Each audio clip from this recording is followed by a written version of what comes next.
SNDK is a monster. Not only is it already up 100% this year, but last year, or I should say over the past year, it is up over 1,500%. And currently it doesn't really show any signs of slowing down because it just had earnings and it happened to gap up into new highs on high volume into earnings, no less. Notice where it closed and notice where the bid and ask is at the moment. There's a reason why I say this is a top 3 stock in the entire stock market and that it will be a top performer for all of 2026. It's going to be very difficult to dispute that claim because not only have we been on a super trend and with an increase in volume, but this stock isn't just going up for no reason. It is part of the bottleneck that's holding AI back. Data centers are having trouble moving forward and large language models cannot accelerate as fast as they need to without the important components that we find and we need from companies like SNDK.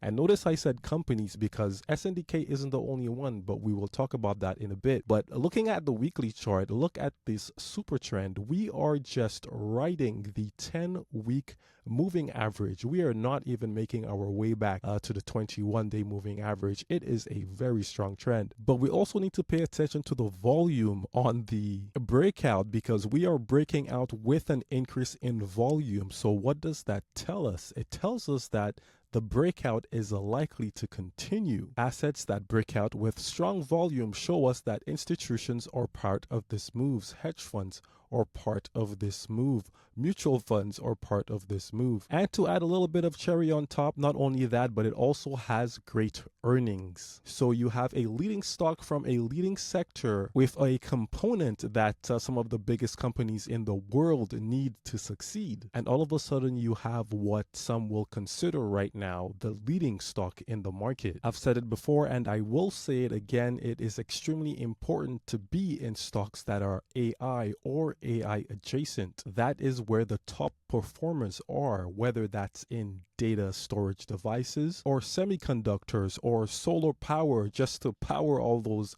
data center debt generators or just data centers themselves. It allows you to see the importance in the numbers and in the charts. And these are good numbers. These are numbers that anyone would wish for. And if you're looking at this and you're thinking, well, wow, this is pretty extended. Well, it has made a enormous move, but SNDK isn't the only stock from this sector. I have a couple here that we can look at, but absolutely some of them are already extended as well. For example, MU, also very extended. Let's see if I could pull this back just a little bit, but MU also extended and absolutely doesn't look primed for a proper entry anytime soon. This would have to pull back into support or maybe even the moving averages on low volume and then basically picking it up on an increase in volume.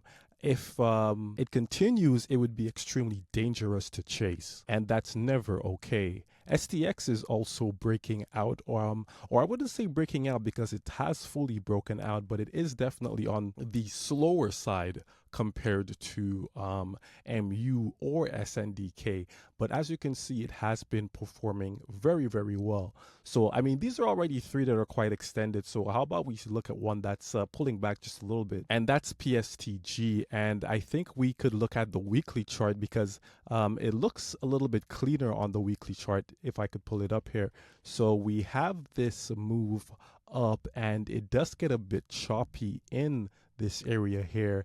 We end up breaking out and then we pull back into this support level, which acted as resistance once, twice, and we did end up breaking out a third time and pulling back and holding as support. That looks really good. That is a textbook break and retest setup that we're looking at on the weekly chart. So we basically have a confirmed support here. It's more of a matter of when PSTG, Pure Storage, wants to go ahead and break out from this level of support. Best thing to do right now is to keep a very close eye on it. If we take a look at the daily chart, we can see that it has pulled back and it's getting above the moving averages on the daily chart. This is the 20 and this is the 10, and we are above the moving averages. However, notice the lack of contraction and volatility here. We have very wide candles, and very wide candles, and that just goes to show us that this just isn't ready yet. From contraction comes expansion, and right now this just needs to tighten up just a little bit. But of course,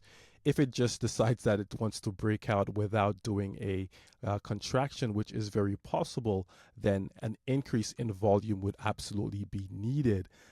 Because if it does break out on low volume, you might just be getting faked out, as low volume breakouts usually come back into the range, and these pops usually fool people into thinking that, hey, these are actual breakouts when really they're not. But we will be looking for an increase in volume. However, when it gets tight and decides to push out with an increase in volume, that's even better. Let's also take a look at SIMO, and we have what sort of looks like a high tight flag as it pushes up, and it kind of starts to get tight here within this area, and we did get a push which looked like it was breaking out from this initial high tight flag, but it didn't really go. It did pull back in, and now it seems to be tightening up again. What's great about this is it's actually holding its moving averages on the daily, the 10 and the 20, and is holding it pretty high and tight. So it's a matter of when this really wants to go, because I think it absolutely will go, especially when we get that increase in volume on the weekly chart as well. An increase in volume at breakout levels is a huge hint that the move is likely to continue and that we will get a multi-day breakout. But all in all, the sector has been extremely impressive because not everything has been doing well in the market. Many stocks have been having a really rough time, especially for stuff like the Mac 7 and big tech. For example, Apple. If we look at these on the daily chart here, we can see how we are in a confirmed downtrend with lower lows and lower highs. Let's pull up Meta as well. And Meta gaps up on earnings after having this quite sloppy move here with a double top and lower lows and lower highs. Really sloppy, but we get a gap up on earnings with an increase in volume. So let's see if it decides to actually tighten up and starts to move nice and smoothly like it used to. Google is doing very strong, and Google is by far the best performer of the mega cap Mag 7s. As you can see that we are continuously trending and making higher lows, and with the moving averages as well. It is a bit slow. It's Google after all. They are not known for their high average daily moves, but it's absolutely trending much better than everything else on the big tech side of things. Looking at Microsoft, it has actually gapped down on a huge volume. It's below all its moving averages, and it's making lower lows. How about Amazon?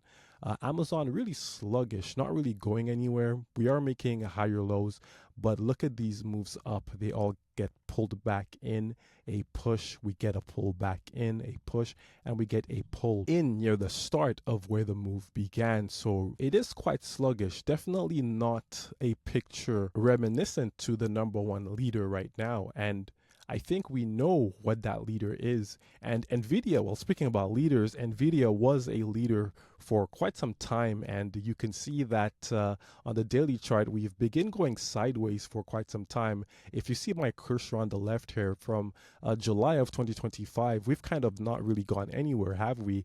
We've kind of just been moving in a bit of a consolidation, and that's not necessarily a bad thing. Stocks can't move up hundreds of percent every year all the time. NVIDIA was my number one pick of the year for a very long time actually, but it has also climbed to stardom as, you know, one of the top 3 most valuable companies in the entire world. So of course it will start to perform more sluggish, but that just means that we go into where the sector is rotating, and it's not in semiconductors right now, but it doesn't mean that that won't be the case later on. And what's commonly known as the most violent of the Mag 7, Tesla, also being a little bit of a slug. As we can see, we have a, let's call it a resistance level here, another resistance level here, respecting the prior level of resistance, and we do finally get a breakout, and unfortunately it doesn't go. It pulls back in into that area of just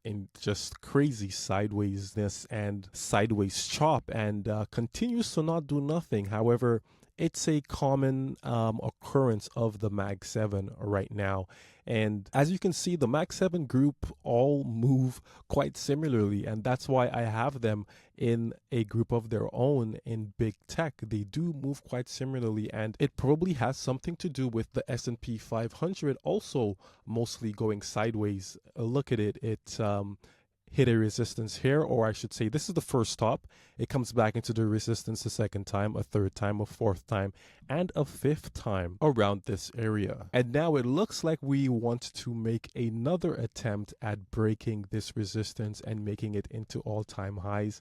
Is it possible? Well, we will have to see. These are quite a lot of attempts. However, if we do break out with an increase in volume, it could mean that we can have strong moves in a lot of the other stocks that just haven't been faring too well if they weren't in the proper sectors like storage and some of the other leading sectors. Here are the QQQs, and I drew this up in one of my last videos, and we can see how it's just in this consolidation range. So if you've been buying a lot of tech stocks and just haven't been seeing a lot of traction, you're not crazy. The market has mostly been going sideways. However, if you are able to identify the hot sectors, then you could definitely outperform the broader market. It's all about sector rotation and being in what's hot at the moment. So absolutely remaining bullish if we break ahead, but maybe putting on the brakes if we start to break down, because things could get very dangerous on the downside, as most tech stocks can pull back. And as I always say, we only talk about hot stocks from hot sectors on this channel. So if you'd like to hear more about those, go ahead and hit the like button, and also consider subscribing, because there are a lot of hot groups I would like to go ahead and speak about in my next video, and I don't think you will want to miss them. Peace.